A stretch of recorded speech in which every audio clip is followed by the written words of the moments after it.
When we are in a corporate setup, let's say we are working in an organization, in a professional company, or having our own business, time and again, we have to make presentations in order to win over the customers, over the clients, and in order to have our business associates buy our ideas. So, presentation is an integral part of any corporate world for any professional journey, right? But the simple question having an enormous significance and impact on a person's career is how do you make a presentation? It's not an easy thing to answer, right? Now, if I tell you there are several components of making a presentation, it's not just that you stand, you show some slides, you talk about something, some subject, and then you step down. It's not that easy. Every step has got its own planning and own principles. Like, suppose you have been given a platform or a dais. Where do you stand? You have the screen at the back of you. Ideally, you stand more or less at the center of the platform. How far do you stand from your audience? If it's a decent audience of, let's say, anything between medium and large audience, depending on the volume of the audience, the gap ideally should be anything between 9 and 12 feet from the first row of the audience. That makes you establish the contact with your audience. Should you stand still? Let's say it's a 20 minutes presentation. Should you stand still and talk from the platform, or should you walk?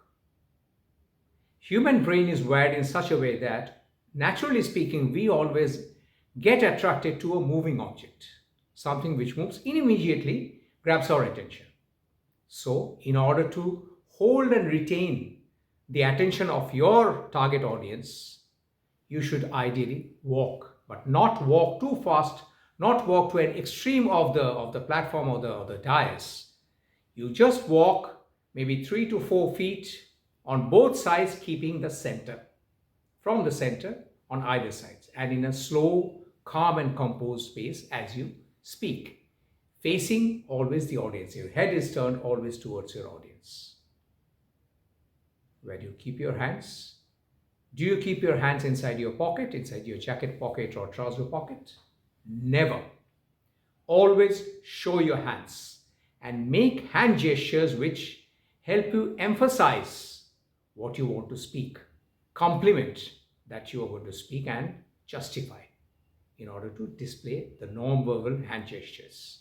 Always keep your hand open with an open palm and keep gesturing with the hands. Now, some people, in fact, a lot of us, find it difficult to decide what to do with our hands for so long a period, let's say 20-30 minutes. So, is the solution carrying a paper where your points are jotted down so that you can refer to it? Not really. Because the moment you carry a paper and you start gesturing with your hands, the paper also moves up and down and sidewise. That distracts the audience from what you are speaking. So their attention goes to the paper. And not only that, because of the movement through the air, it causes some kind of a fluttering sound which distracts, which sounds irritating for the audience. Never hold a paper. It's absolutely okay if you have several points to discuss on. You can keep that somewhere handy on the podium, on the top of the podium, and occasionally go to the podium and refer to the points. It's absolutely fine, perfectly fine. Or when you're showing the slides, you can have the bullet points jotted down. You can refer to the points to remind you that this is the topic that you're going to speak on, and move on to the next point. Perfectly okay. But never carry the paper in your hand. Where do you look at while you talk to the audience? Do you fix your gaze at some angle and talk to that particular person or that particular section? No. The entire audience has to have a feel that you are talking to him or her in particular. How do you do that in a large audience? You focus, let's say you start from the left-hand side, you look at a person, keep your focus, stare or other gaze for a few seconds, move on to the next person, then the next, then the next. Go back to the last row, go to the very last row, come back again in the front. So that way you keep on moving your gaze all around the audience. So every time you focus on a particular person, he or she feels that you are talking to him or her only in particular. And the audience, that particular person, feels an importance, that his presence matters to you as a speaker.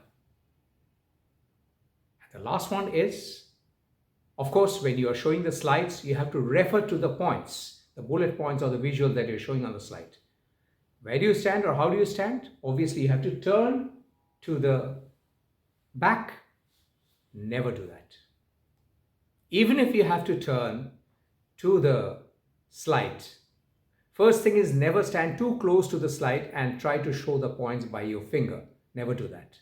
Use a laser pointer so that you can stand at a distance and you can just turn and switch on the laser pointer so that you can show the points. And even if you have to turn a bit to locate the point where it's written, turn at an angle, maybe at 45-degree angle, the way I'm standing right now, always facing the audience. For a second, quickly glance at the point, point it with your pointer, glance back to the audience and start speaking. Never turn your back on the audience. Never ever do that. You see, presentation is a very interesting subject and we can write a whole book on this. But then these are some of the essential elements which it can be broken down into, and you have to learn and practice and be masters in that. And if you are interested to do that, try to grab a copy of my upcoming book, Speak Without Words, Your Journey to the Mastery of Nonverbal Communication, which is shortly going to be launched. And keep a watch on my YouTube channel, Rejection to the Truth. You will know and learn much more about it.